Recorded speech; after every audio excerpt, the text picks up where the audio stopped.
መንፈስ ቅዱስ የእያንዳንዳችን ልብ እንድትከፍት ለምንሃለሁ።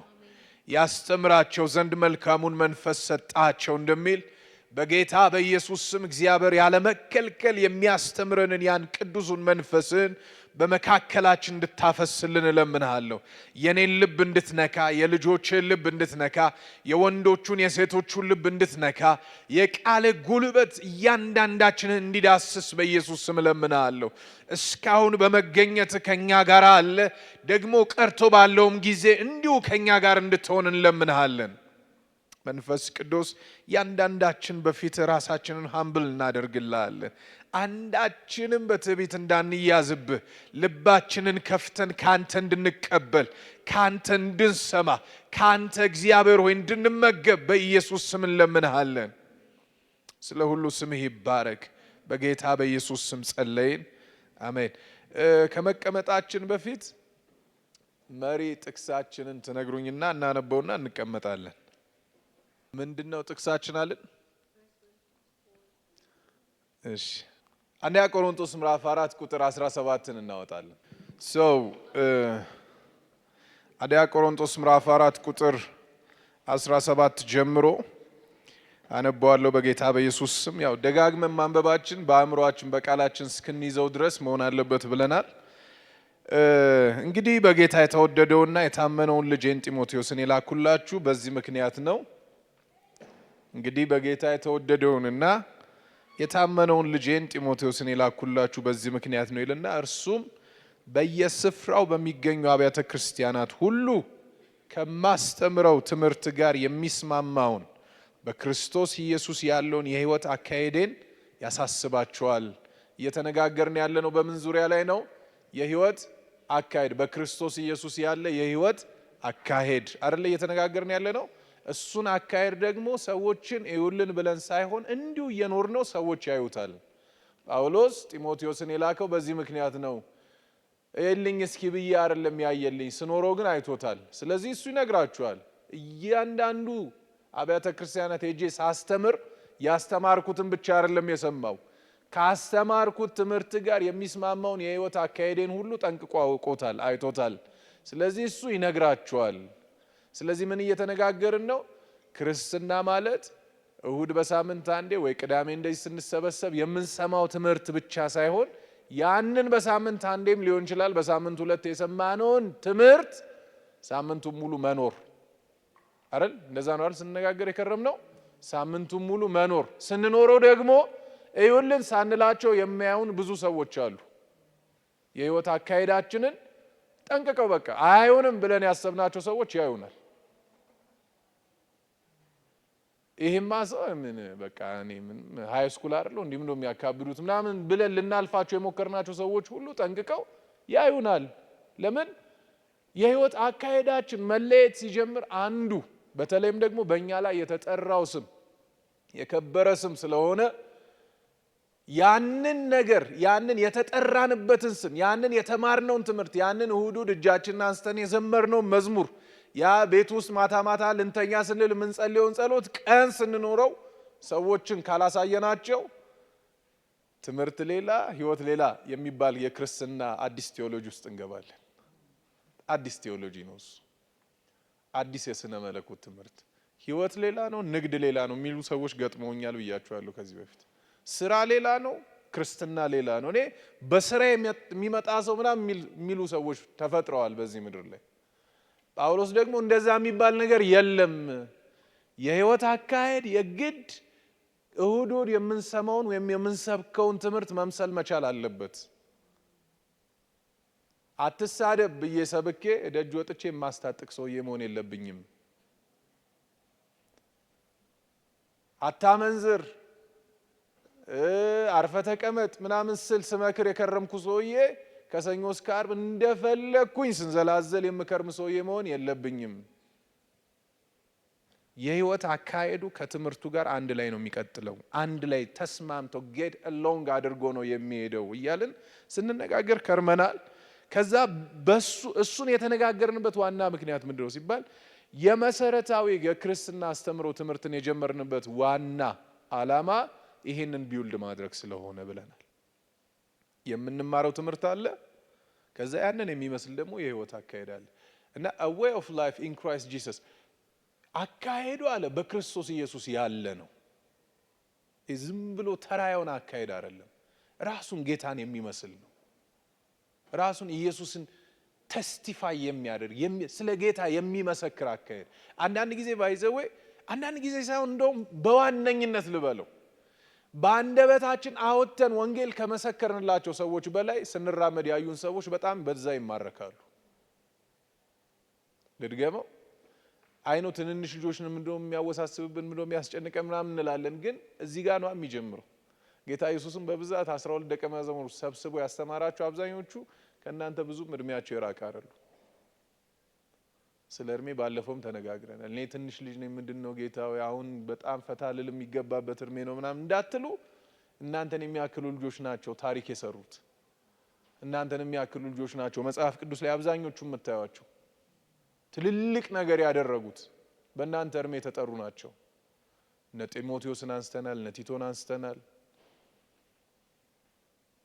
እነ ሳሙኤልማ ከእናንተ በታችም ናቸው። ጌታ ሲጠራቸው በጣም አንደርቴን ሆነው የተጠሩ ልጆችም አሉ። ስለዚህ ለእግዚአብሔር ድምጽ ምላሽ ለመስጠት እድሜ ባሪየር ሊሆን አይችልም። አእምሮአችሁ በሱ እስረኛ እንዳይሆን ገና ነኝ የሚል እስር ቤት ውስጥ እንዳትቀመጡ እንዳትገቡ። ተጠርታችኋል። ተጠርቻለሁ በሉ እስኪ። የጠራችሁ ደግሞ ሰው አይደለም። የጠራችሁ እናንተን ወደዚህ ምድር በፕሮግራም የላካችሁ እግዚአብሔር። ያለ ፕሮግራም አይደለም የመጣችሁት። ከዚህ በፊትም ተነጋግረን እናንተ የወላጆቻችሁ ስተትም አይደላችሁም። የወላጆቻችሁ የፍቅር ውጤትም አይደላችሁ። እናንተ የእግዚአብሔር ፕሮግራም ናችሁ። እግዚአብሔር ፕሮግራም አድርጎ ወደዚህ ምድር የላካችሁ ናችሁ። ፕሮግራም ያደረገባችሁ እግዚአብሔር ነው ደግሞ የጠራችሁ። በዚህ እድሜያችሁ እንዳይባከን እድሜያችሁ ፈለገ። በእናንተ እድሜ ብዙ ልጆች እድሜያቸው እየባከነ ያላሉ። የእናንተ ግን እድሜያችሁ እንዲባክን አልፈለገም እግዚአብሔር። እድሜያችሁ እንዲቃጠል አልፈለገም። ስለዚህ በጊዜ ቤት ውስጥ ሰበሰባችሁ። ደግሞ አንዳንዶቻችሁ ደጅ ብትወጡ አገር የምታቃጥሉም ናችሁ። ለዛ ነው በጊዜ ስብስብ አድርጎ ቤት ያስቀመጣችሁ።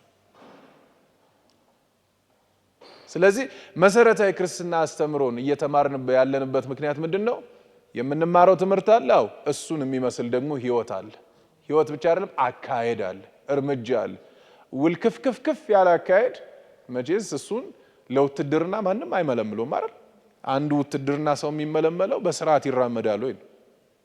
ለምን ሲባል ነገ ሀገር ሊያስረክቡት ነው። ሀገር እንድትጠብቅ ዳር ድንበሯ እንድታስከብር ተብሎ ድንበር ላይ ሊላክ ነው ነገ። ስለዚህ ምን አይነት ሰው ይመረጣል ሲባል አካሄዱ ቀጥ ያለ ሰው፣ በትክክል መራመድ የጀመረ ሰው፣ በትክክል ወክ የሚያደርግ ሰው። እናንተን እኮ እግዚአብሔር አምኖ ቤተክርስቲያንን ነገ በእጃችሁ ሊሰጣችሁ ነው። ቤተክርስቲያንን እንድትመሩ፣ ትውልድ እንድትመሩ፣ ሀገር እንድትመሩ አሳልፎ ሊሰጣችሁ ነው። ስለዚህ ቀጥ ማለት ያስፈልጋል። እንዲህ የጎበጠ እንዲህ ግራና ቀኝ ሬጌ መሰለ አካሄድ አለ። በቃ እየጨፈረ ነው እየሄደ ነው የሚያስብል ሰው አለ። አንዳንድ ሰው ሲራመድ ለምንድነው ሲባል በቃ በሱ ቤታውን ቆንጆ ፋሽን ይዞ ነው። እሱን ሰው መቼም ቢሆን ወታደር ቤት ሊቀጥሩት አይችሉም። መቼም ቢሆን እና በእግዚአብሔር ቤት ውስጥም እንደሱ በቃ አንካሳ የሆነ አካሄድ አለ። አንድ ሰሞን እዚህ አንድ ሰሞን እዛ የሆነ ቀጥ ብሎ መራመድን ያስፈልጋል። ቀጥ ብሎ መራመድን መለማመድ ያስፈልጋል። ይሄን እያወራው ያለሁት ባይዘ ስለ መንፈሳዊ አረማመድ ነው። እሺ ደጆታችሁ ቀጥ ብሎ መራመድ እንዴት ነው ብላችሁ ችግር ሰው ይሄንን እየተማርን የመጀመሪያ ቶፒክ ያነሳ ነው ምንድነው? መጽሐፍ ቅዱስ ምንድነው? መጽሐፍ ቅዱስ የማን ቃል ነው? መጽሐፍ ቅዱስ እንዴት እንደዚህ ተጠረዘ? እንግዲህ ዛሬ 6ኛ ሳምንታችን ይመስለኛል አይደል? መጽሐፍ ቅዱስ እያልን ብዙ ነገሮችን አነሳን። ካኖናይዜሽን አነሳን። መጽሐፍ ቅዱስ ውስጥ እንዳይካተቱ የተደረጉ ነገሮች በምክንያት እንዳልተካተቱ እና አፖክሪፋ መጽሐፎች እና የሂስትሪ መጽሐፍ። ሁለት አይነት መጽሐፍ ነው እሺ መጽሐፍ ቅዱስ ውስጥ ያልተካተተው።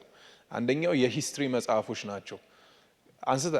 መዝግባችኋቸዋል አይደል?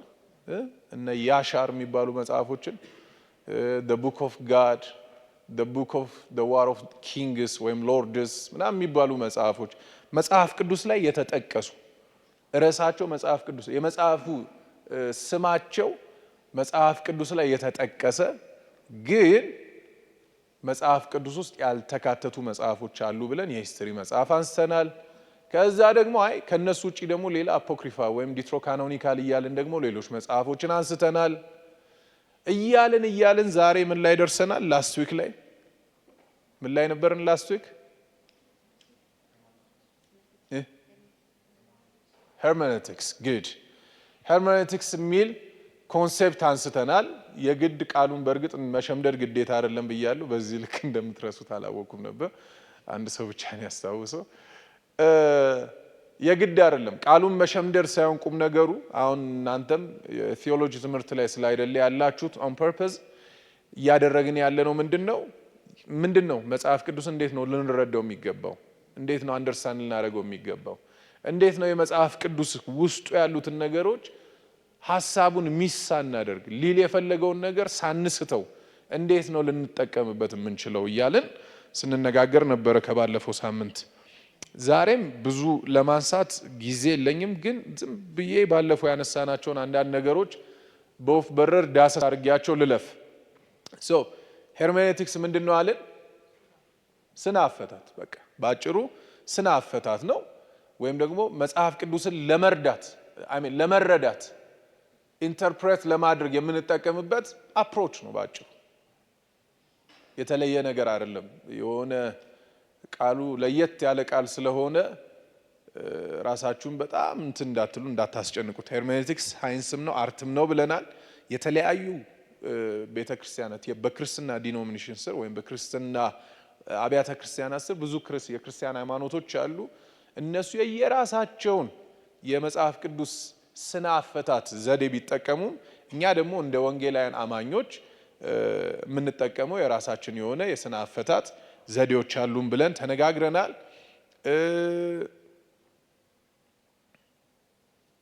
መጽሐፍ ቅዱስን ስናስብ የመጀመሪያ ልናስብ የሚገባው ከመፍታታችን በፊት ዝም ብለን ቆይ እንዲህ ሊል ፈልጎ ነው ከማለታችን በፊት ሁለት ነገሮችን በደንብ ልናስተውል ይገባል። the authority of the Bible and the sufficiency of the Bible ሁለቱን ነገሮች ያዙ ብያቸዋለሁ ላስት ዊክም። የመጽሐፍ ቅዱስን ባለስልጣንነትና ብቁነት የመጽሐፍ ቅዱስን ባለስልጣንነትና ብቁነት አስቀድመን ልናውቅና በዛ ላይ ኮንቪክትድ እንድንሆን ሊያስፈልገናል። it is fully authorized and fully sufficient መጽሐፍ ቅዱስ ሙሉ ለሙሉ በእኛ ላይ ባለስልጣን ነው። እስከ ዛሬም ስንነጋገር የነበረው የት ጋር ነው ባለስልጣንነቱ የሚለውን ስንነጋገር ነበር አይደል? and it's fully sufficient ለመዳን ከዚህ መጽሐፍ ውጪ ሌላ ተጨማሪ መጽሐፍ አያስፈልጋችሁም እያልኳችሁ ነው። ስለ እግዚአብሔር ለማወቅ ከዚህ መጽሐፍ ውጪ ሌላ ተጨማሪ መጽሐፎች አያስፈልጉም። ማብራሪያዎች ሊታከሉ ይችሉ ይሆናል። ይህ መጽሐፍ ግን ሊተኩት አይችሉም፣ ወይም በዚህ መጽሐፍ ላይ የጎደለ ብለው ሊሞሉ አይችሉም። ፉሊ ሰፊሸንት ነው። you see ሄርሜኔቲክስን ወይም ስነ አፈታትን ወይም ኢንተርፕሪቴሽንን ስታስቡ ቆይ መጽሐፍ ቅዱስ የሆነ የጎደለው ነገር አለ እሱን ለመሙላት ነው በሚል እሳቤ አይደለም። እሺ it is fully sufficient ጭማሪ አያስፈልገውም መጽሐፍ ቅዱስ። ቆይ መጽሐፍ ቅዱስ የሆነ ቦታ ላይ አውቶራይዝድ ነው የሆነ ቦታ ላይ ደግሞ አውቶራይዝድ አይደለም እንዳትሉ it is fully authorized በእኛ ህይወት ላይ።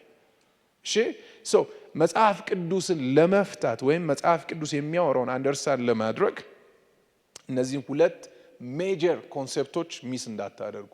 it is fully authorized and fully sufficient unerring ነው ብለናል። ስህተት የለበትም ወይም ለስህተት አይዳርገንም ብለናል። infallibleም ነው ብለናል። መጽሐፍ ቅዱስ infallible ነው፣ ስህተት የሚባል የለው። unerring ነው፣ ለስህተት አሳልፎም የሚሰጠን አይደለም። እነዚህን እንግዲህ ዛሬ እየደገምኩ እነዛን ሁሉ አናይም። የተነጋገርናቸው ነገሮች ስለሆኑ ኖትቡካችሁን እያነሳችሁ ቼክ ማድረግ ትችላላችሁ።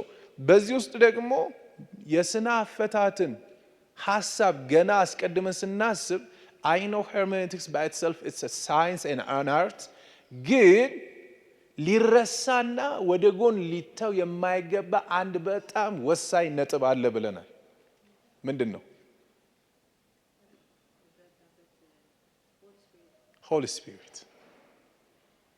መጽሐፍ ቅዱስን ለመረዳት የመጀመሪያ ስናስብ አንድ በጣም ልረሳው የማይገባኝ ዋና ፒላር አለ ኢንተርፕሪቴሽን ውስጥ ወይም ሄርሜኔቲክስ ውስጥ። እሱም ማነው? መንፈስ ቅዱስ። መንፈስ ቅዱስን ወደ ጎን አድርገን የምንፈታው አፈታት ሁሉ ወደ ስህተት የሚያመራ። ይህንን በድፍረት ነው የምነግራችሁ። መንፈስ ቅዱስ ወደ ጎን ይቀመጥ። እኔ አሁን እንደ ሳይንስነቱና እንደ አርትነቱ ያንን ኢንተርፕሬት አደርገዋለሁ ብዬ ነገሩን ከጀመርኩት ትረስት ሚ የምጨርሰው ገደል ውስጥ ነው። የምጨርሰው ውድቀት ላይ ነው። የምጨርሰው ስቼ ነው።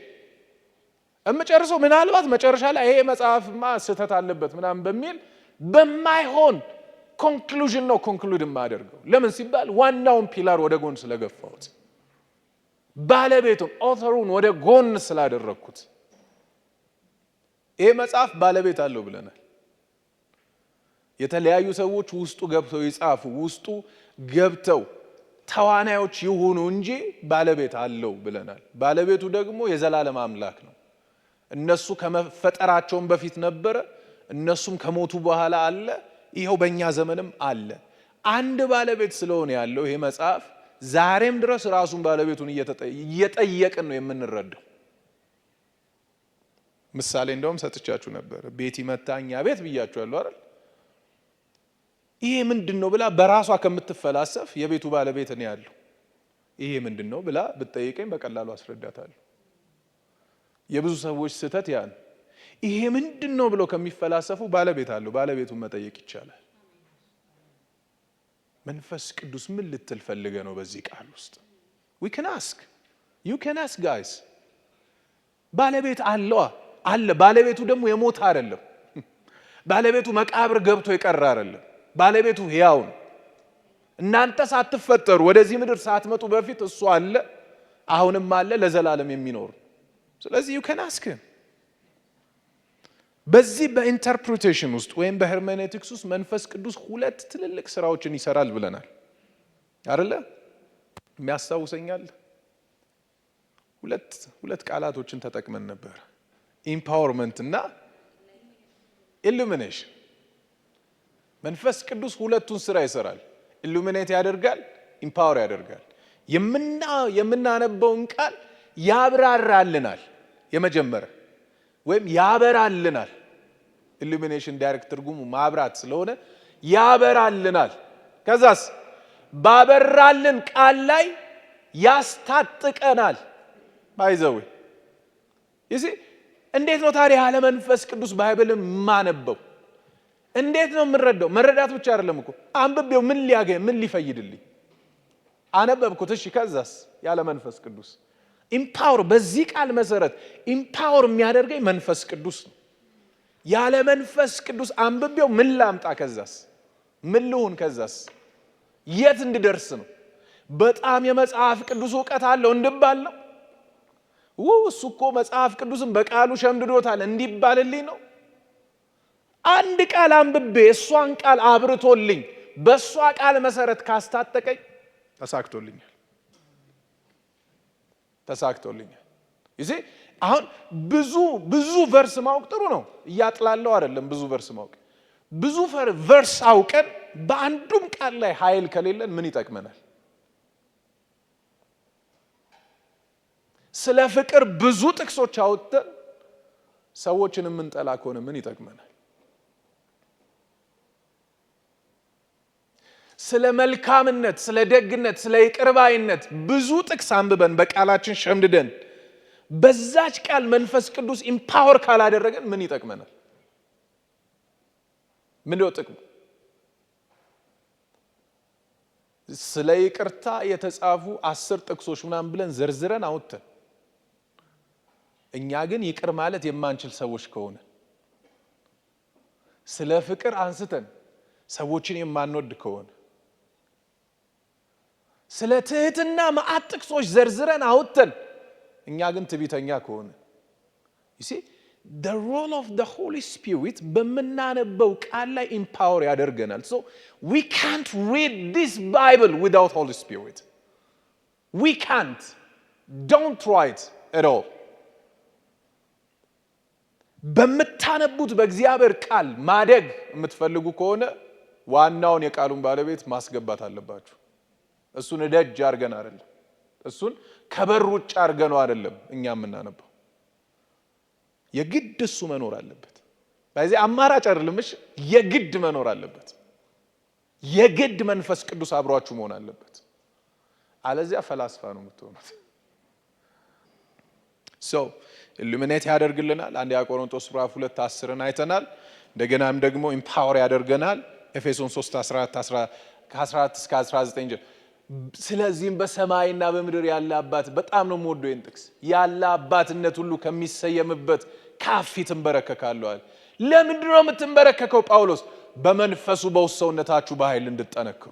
in his spirit የምትጠነክሩት በሱ በመንፈሱ ነው። and I pray about that በመንፈሱ እንድትጠነክሩ ጸልያለሁ አለ። ይህ ኢምፓወር የሚያደርጋችሁ የእግዚአብሔር መንፈስ ነው። የምታነቡትን ቃል መኖር እንድትችሉ የሚያደርጋችሁ የእግዚአብሔር መንፈስ ነው። if you really by the way የምሬን ልንገራችሁ if you really need to walk as the scripture says you need to have Holy Spirit with you. አለበዚያ እስካላችሁኝ ብዙ እውቀት ሊኖራችሁ ይችላል፣ ብዙ ጥቅስ ልትሸመድሩ ትችላላችሁ። but I will see you apart from the verses that you have in your mind. ያ ደግሞ ምንም አይጠቅማችሁ፣ ህይወታችሁም ላይ ጠብ የሚያደርገው ነገር የለም። so the role of Holy Spirit hermeneutics ላይ ፋውንዴሽናል ጉዳይ ነው፣ መሰረታዊ ጉዳይ ነው፣ ወደ ጎን የሚደረግ ነገር አይደለም። so እኛ እንደ ወንጌላውያን አማኞች ደግሞ ክራይስት ሴንተርድ በሆነ ኢንተርፕሪቴሽን ነው የምናምነው ብለናል አይደለ? ትንቢቶች ስለተለያዩ ጉዳይ ትንቢት ሊኖር ይችላል፣ ግን በሙሉ የሚሽከረከሩት በክርስቶስ ዙሪያ ነው ብለን ተነጋግረናል። ለዚህም ጥቅሶች ስናነሳ ነበር። ከዛ ስንፈታ ደግሞ በጥበብ እንድናደርገው ሁለት ነገሮችን አንስተናል። ሂስቶሪካልና ግራማቲካል የሆኑ አስፔክቶችን አንስተናል። በሂስቶሪካል ውስጥ አውቶሪያል ኢንቴንቱን አንስተናል። አናሊሲስ የሚል ሀሳቦችን አንስተናል። ወደ ኋላ አልመለስም። እንግዲህ ፈጠን እያላችሁ ብትይዙ ይሻላችኋል። ግራማቲካል አስፔክት ላይ ደግሞ ላንጉጅ እና ሊትራሊ ጀነራል አይተናል። በመጽሐፍ ቅዱስ ውስጥ ሂስቶሪካል የሆኑ ነገሮችም እንደገና ፕሮፌቲክ የሆኑ ነገሮችም በግጥም መልክ የተጻፉ አሉ ብለን አንስተናል አይደለ? ማንን ነበር ያነሳ ነው? አንዱ ካስታውሳችሁ ፕሮፌቲካል ከሆነው ነገር ውስጥ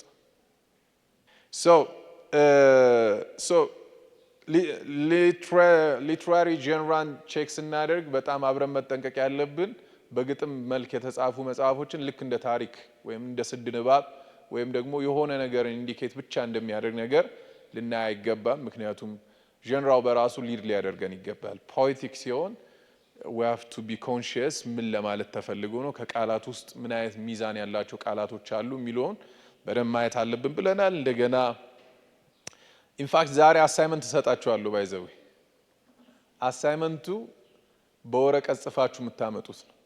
ብትፈልጉ በእጃችሁ፣ ብትፈልጉ በኮምፒውተር፣ ብትፈልጉ በአማርኛ፣ ብትፈልጉ በእንግሊዘኛ፣ ከሁለቱ ውጪ በሌላ ቋንቋ ብትጽፉልኝ ላልረዳችሁ እችላለሁ። you can use every tool አይን ጨምሮ ምንም አይነት ቱል መጠቀም ትችላላችሁ። ግን አንደርስታንድ አድርጉት የምትጽፉት። ዝም ብላችሁ ኮፒ ፔስት አድርጋችሁ እንዳታመጡልኝ። አንብቡት ጀስት የምትጽፉልኝ ነገር። ኤአይን ብትጠቀሙ፣ ጉግል ኖርማልን ብትጠቀሙ፣ ሌላ ሰርች ኢንጂኖችን ብትጠቀሙ ኢትስ ኦኬ። ግን አንደርስታንድ አድርጉት ጽፋችሁ የምታመጡትን በደንብ ፊልተር አድርጋችሁ እና I will give በጣም ሞር ታይም የምጽፉትን ለማንበብ። ሶ አሳይመንት አለ መጨረሻ ላይ ተዘጋጁ ለማለት ነው። ኦልራይት ሶ ኪ ስቴፕስን ጀምረን ነበር ላስት ዊክ። እዛ ላይ ነው ያቆምነው። ኪ ስቴፕስ ኢን ቢብሊካል ኢንተርፕሪቴሽን በጣም ወሳኝ የሆኑ ቁልፍ የሆኑ አካሄዶችን እንነጋገር።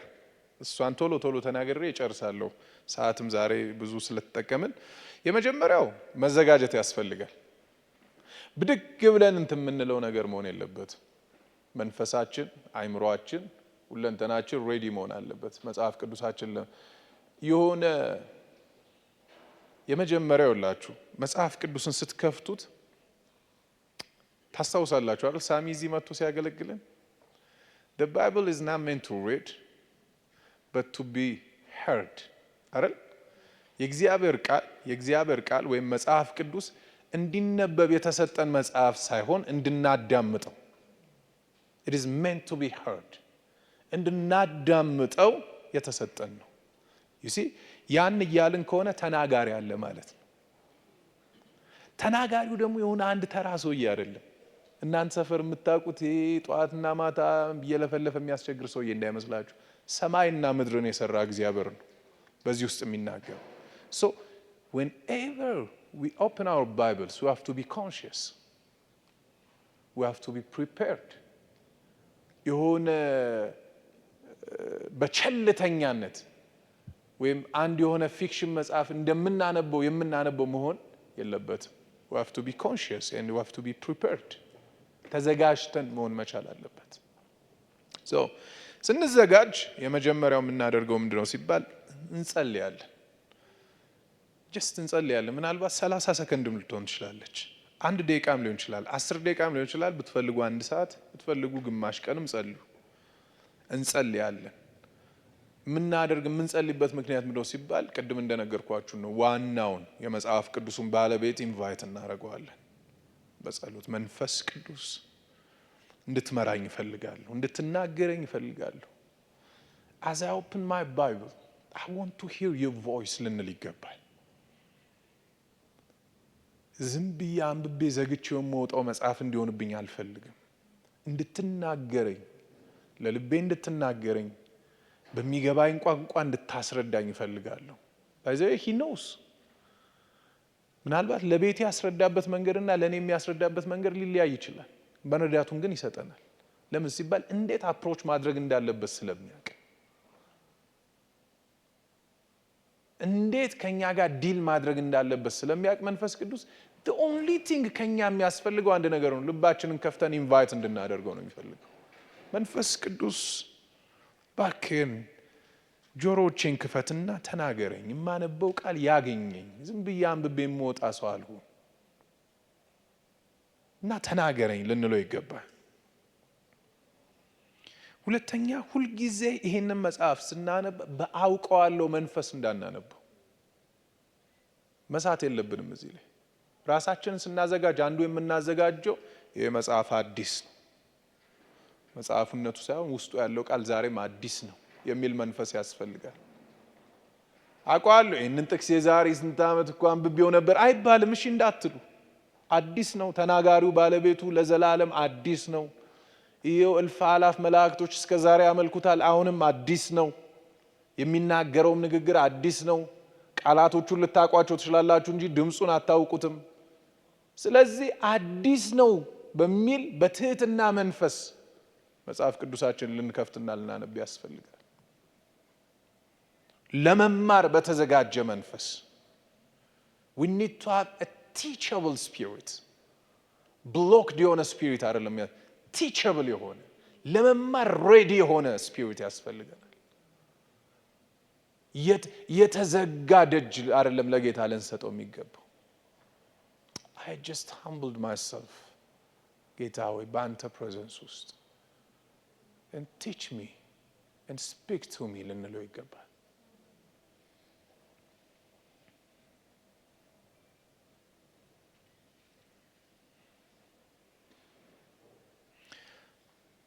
ፕሪፔር ማድረግ ያስፈልጋል። ከዛስ ኦብዘርቭ ደግሞ ልናደርግ ይገባል። የምናነበውን ነገር ዝም ብለን በቃ አእምሮአችን ሸዳውን አድርጎ ቃላቶቹን እያነበብን አይደለም ማሳለፍ።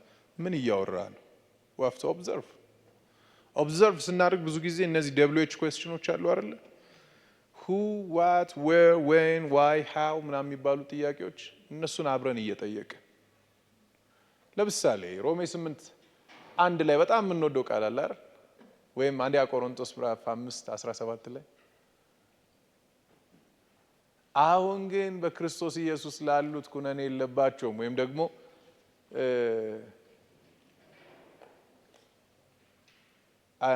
ሁለተኛ ቆሮንቶስ ምዕራፍ 5:17 ላይ anyone being Christ is a new creation ማንም በክርስቶስ ቢሆን አዲስ ፍጥረት ነው የሚል ጥቅስ አለ አይደል?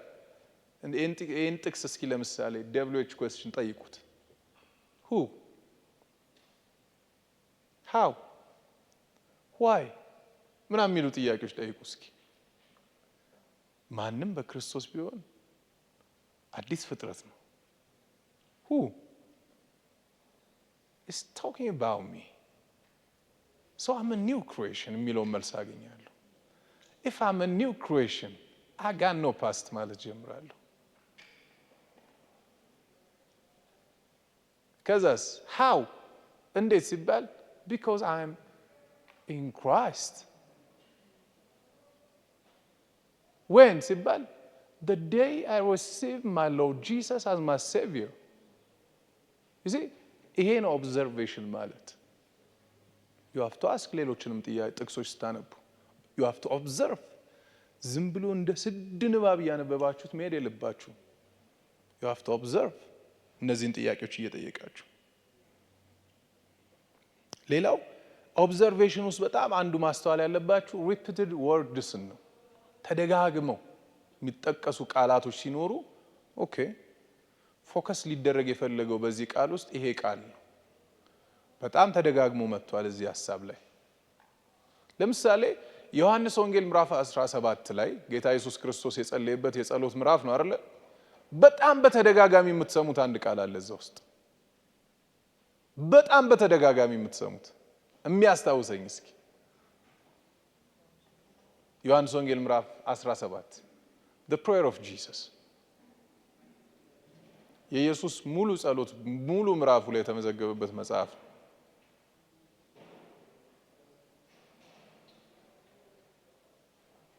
አንድ የሆኑ ዘንድ የሚል ቃል የለም። አንድ የሆኑ ዘንድ እኔና አንተ አንድ እንደሆነ አንድ የሆኑ ዘንድ በፍቅራቸው አሕዛብ ሁሉ ያውቋቸው ዘንድ አንድ የሆኑ ዘንድ እያለ ደጋግሞ ያነሳል። እንደዚህ አይነት repeated words ሲኖሩ ኦኬ የዚህ መጽሐፍ ዋና መልእክት ሊያስተላልፍ የፈለገው ዋና መልእክት ይሄ ነው የሚለውን ኦብዘርቭ እንድናደርግ የሚያግዘን አንዱ መንገድ ያ ነው። አንድ መጽሐፍ አለ አይደል? አዲስ ኪዳን ላይ በጣም ወዷለሁ እሱ መጽሐፍ የደስታ መጽሐፍ ተብሎ የሚጠራ the book of joy ተብሎ ነው የሚጠራ። የደስታ መጽሐፍ ነው መጽሐፉ። እሺ ፊልጵስዩስ ፌመስ ነው እኮ ፊልጵስዩስ መጽሐፍ it's the book of joy። ለምንድን ነው ሲባል the term joy ወይም happiness በጣም በተደጋጋሚ ሬዝ ይደረጋል። በተደጋጋሚ ኦልሞስት በየምዕራፉ ያነሳቸዋል። የደስታ መጽሐፍ ነው መጽሐፉ ተብሎ እስኪሰየም ድረስ repeated words ሲኖሩ ወይም ድግግሞሽ ያለባቸው የቃላት ድግግሞሽ ያለባቸው ሐሳብ ወይም ምዕራፍ ስናገኝ ከዛ ውስጥ በደንብ ኦብዘርቭ ለማድረግ ወይም የመጽሐፉን ቲም ለማግኘት ያግዘናል ወይም እድል ይሰጠናል። በዚህ በኢንተርፕሪቴሽን ውስጥ ሌላ የሚያስፈልገን ምንድነው? ቅድም እንደነገርኳችሁ what does it mean ምን ለማለት ፈልጎ ነው የሚለውን የግድ ልንመልስ ይገባል። መንፈስ ቅዱስ ያንን ሊያበራልን ይገባል። እሱን በማብራት ውስጥ ደግሞ ከዛ ከመንፈስ ቅዱስ ኢላይት ከመጽሐፉ ሐሳብ ስተን እንዳንወጣ ወይም ደግሞ የመንፈስ ቅዱስ ድምጽ መስሎን በራሳችን ድምጽ እንዳንሸነፍ ልንጠቀምባቸው የሚገቡ የጥበብ አካሄዶች አሉ። አንደኛው ሂስቶሪካልና ግራማቲካል ኮንቴክስቱን መጠበቅ። ሂስቶሪካልና ግራማቲካል ኮንቴክስቱን መጠበቅ ያስፈልገናል። ላስት ታይም እንደውም በኋላ እንደ አሳይመንት ስለምሰጣችሁ ታዩታላችሁ። ሌላው ሪላያብል የሆኑ ኮሜንታሪሶችን ቼክ ማድረግ ያስፈልገናል። ኮሜንታሪሶች ወይም ኮሜንታሪ ወይም ደግሞ ማጥኛዎች ምንድነው ያላቸው በውስጣቸው ካላችሁ ሂስቶሪካል የሆነውን ነገር በደንብ ሂስቶሪካል እንደሆነ፣ ፖኤቲክ የሆነውን ነገር ልክ እንደዛው። ስለ ባይብል ስንነጋገር ትዝ ካላችሁ መጽሐፍ ቅዱስ የምናጠናበት ሁለት አፕሮቾች አሉ ብለን ሁለት ብቻ አይደለም ብዙ አይነት ሜቶዶች ነው ያነሳነው። ሁለት እያደረግን ነበር ያነሳናቸው። አንዱ ክሮኖሎጂካል እና ካኖኒካል የሚል አጠናን አለ ብያችሁ ነበር አይደል? ክሮኖሎጂካል ሲሆን ምንድነው የሚሆነው? ጊዜውን እየጠበቅን ነው የምናጠነው which is to the depths እየገባን ነው የምናጠነው so commentaries መጽሐፎች የሚጠቅሙን አንዱ chronological በሆነ ወይ መጽሐፍ ቅዱስ እንድናጠና ይረዱናል ካኖኒካል የሆነው አጠናል ደግሞ ተነጋግረናል መጽሐፍ ቅዱስ እንደተቀመጠበት አቀማመጥ ሆኖ እንድናጠናው ይረዳናል so ኮሜንታሪዎችን ሌክሲኮኖችን ወይም ደግሞ ሌላ የማጥኛ ዘዴዎችን እየተጠቀምን መጽሐፍ ቅዱስ ሊል የፈለገውን ሐሳብ ሳንስት ወይም ሚስ ሳናደርግ እንድናጠና ያስፈልጋል ሌላው የሆነች አንዲት ፓሴጅ አንስተን ግን ጥል አድርገን ከመጽሐፍ ቅዱስ ሐሳብ እንዳንወጣ ወይም ከመጽሐፍ ቅዱስ ሐሳብ ተገንጥለን ራሳችንን እንዳንጠፋ ሁሉ ጊዜም ቢሆን የመጽሐፍ ቅዱስን ትልቁን ፒክቸር ሚስ ማድረግ የለብንም መጽሐፍ ቅዱስ ትልቅ ፒክቸር አለው ብለናል አይደል መጽሐፍ ቅዱስ በጠቅላላ የሚያወራው ስለማን ነው ብለናል መጽሐፍ ቅዱስ ስለማን ነው የሚያወራው ብለናል so እሱም ፒክቸር ወደ ጎን ጥለን አይደለም መጽሐፎችን የምንተነትነው እሱም ፒክቸር ከፊት ይዘን so ከሱ ፒክቸር ውጭ ሆነ አፈታት ወይ የሆነ አይነት ኢንተርፕሪቴሽን መጣልኝ ካላችሁ እሱ ትክክል አይደለም ማለት ነው ትክክል አይደለም ማለት ነው so ይሄንን ማድረግ ይኖርብናል ሌላው ከኦብዘርቬሽን በኋላ ቀጣዩም ልናደርግ የሚገባ ፕሪፓሬሽን አለን ኦብዘርቬሽን አለን ኢንተርፕሪቴሽን አለን መጨረሻው ደግሞ ምንድነው አፕሊኬሽን እነዚህ ነገሮች ጻፏቸው ፕሪፓሬሽን ኦብዘርቬሽን ኢንተርፕሪቴሽን እና አፕሊኬሽን so አፕሊኬሽን ላይ ቅድም እንደውም ትንሽ ነካ አድርጌዋለሁ አይደል WH questionን እየጠየቅን እንረዳ ብያችኋለሁ አይደል አፕላይ የምናደርገው አንዱ በዛ መንገድ ነው በዚህ ዘመን ይሄ እዚህ ጋር ያወራው ያለው የእግዚአብሔር ቃል ለኔ ምን ነው ምን ይጠቅመኛል ከኔ ጋር ምን ያገናኘዋል የሚለውን ጥያቄ ልጠይቁ ይገባል that's how you can apply ራሳችን ላይ አፕላይ የምናደርገው ይሄ ዛሬ ከስንት ሺህ ዓመት በኋላ ያነበብኩት ያለው ሰውዬ እኔን እንዴት ነው የሚጠቅመኝ እኔ እንዴት ነው የሚያገኝ ለኔ እንዴት ነው የሚረባኝ የሚለውን ያንን በመጠየቅ ነው አንዱ አፕላይ የምናደርገው ሁለተኛ ይሄ ጊዜ የማይገድበው የዘላለም እውነት የሆነው የእግዚአብሔር ቃል ይሄ በሆነ ዘመን ላይ ያልታሰረ የሆነ ዘመን ብቻ ሐሳብ ያልሆነ መመሪያ በዛ እውነት ላይ ቆሜ ነው አፕላይ የማደርገው ይሲ እኮ የእናንተና ዘመን እንትን ነው የሚል የኢግኖራንስ መንፈስ ይዤ አይደለም የማነበው this is timeless truth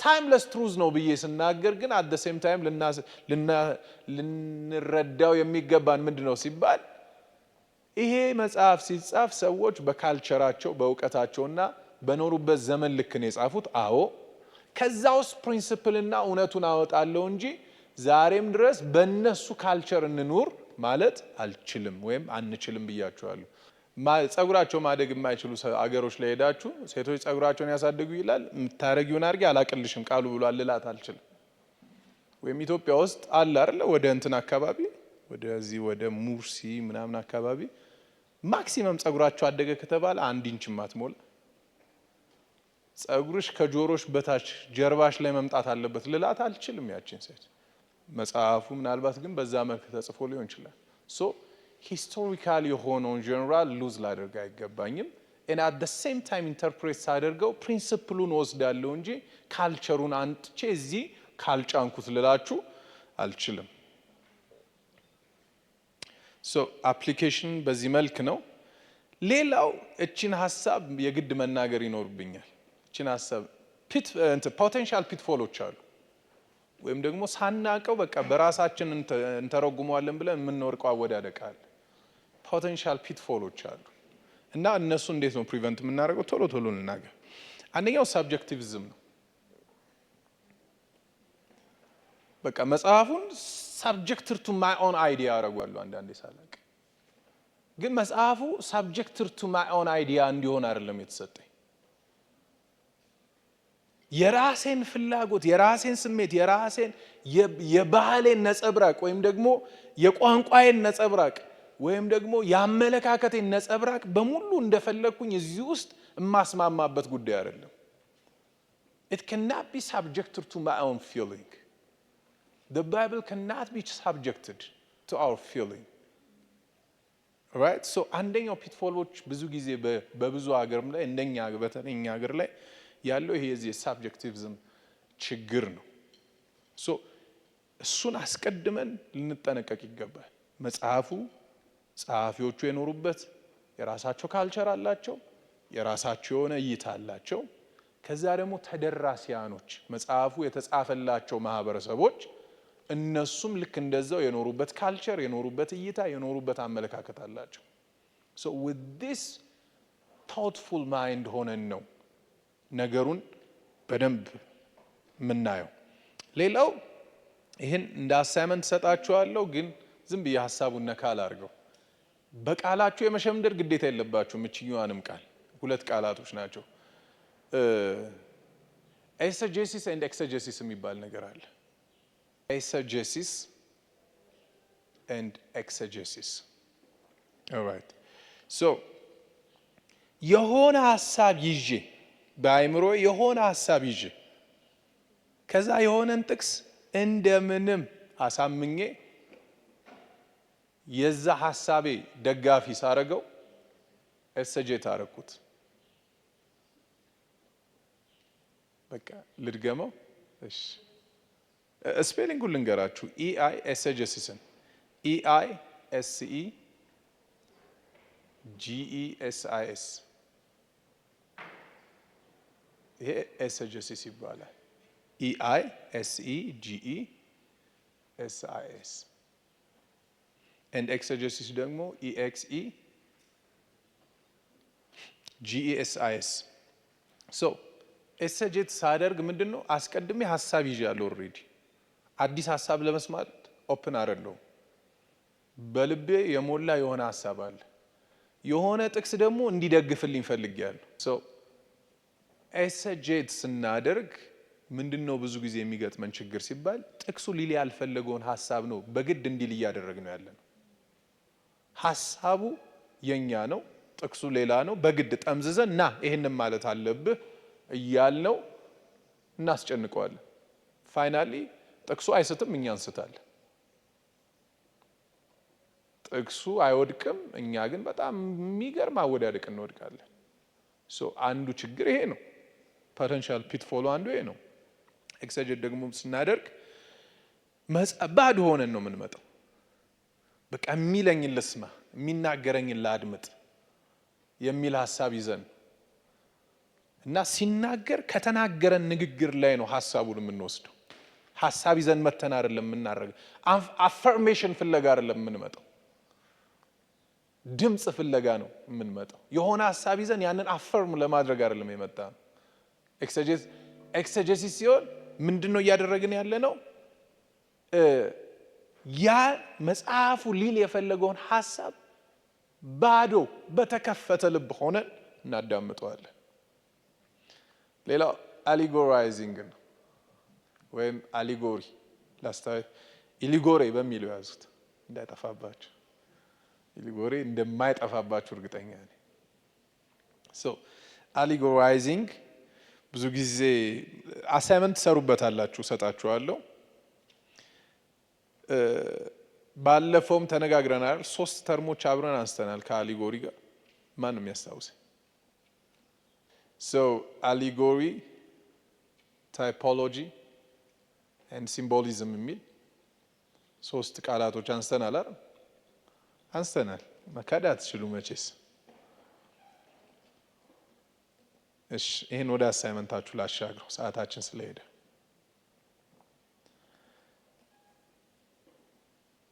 ይሄ ሌላው ፕሩፍ ቴክስቲንግ ከኤክሰጀሲስ ጋር ይገናኛል።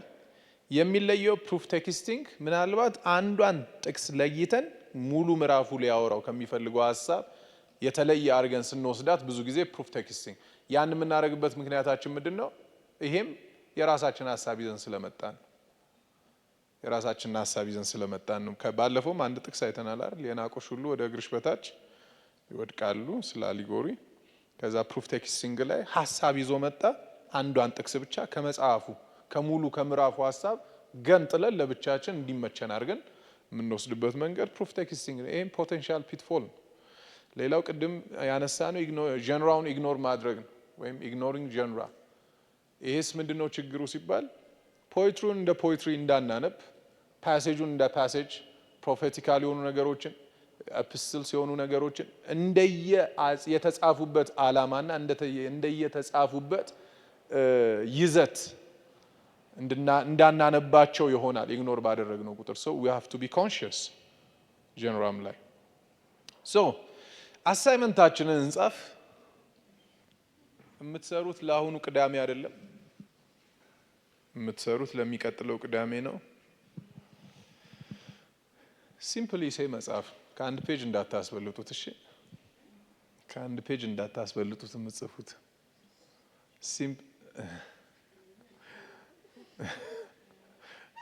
እሺ so የምትሰሩት ኢሴ ወይም የምትጽፏት ያቺ ጽሁፍ ኤግዛምፕሎች ማካተት አለበት።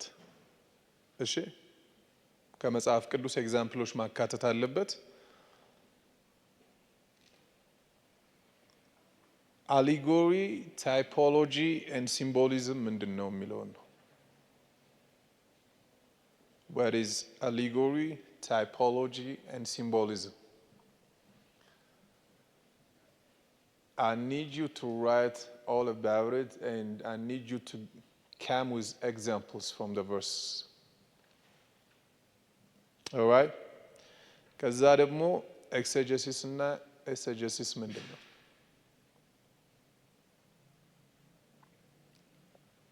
እዚህም ላይ እንደዛው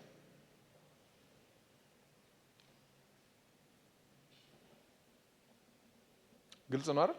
ሁለት ጥያቄ ነው። የመጽሐፍ ቅዱስ ቻፕተራችን አለቀ ዛሬ።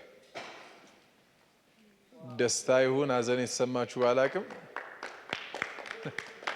መጽሐፍ ቅዱስ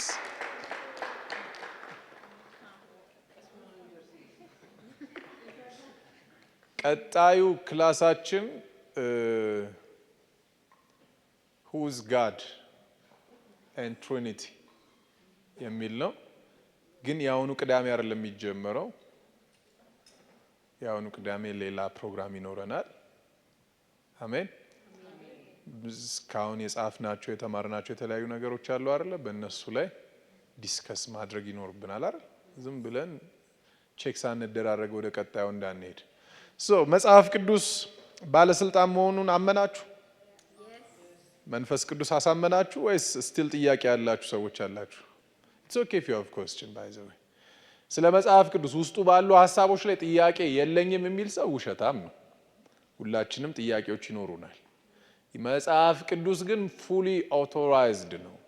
በእኔ ህይወት ላይ ፉሊ ኦቶራይዝድ ኦቶሪቲ አለው በእኔ ህይወት ላይ ብዬ እኔ አመኛለሁ። እንደኔ ያመነ ሰው እስኪ እጁን ወደ ላይ ከፍ ያደርግ።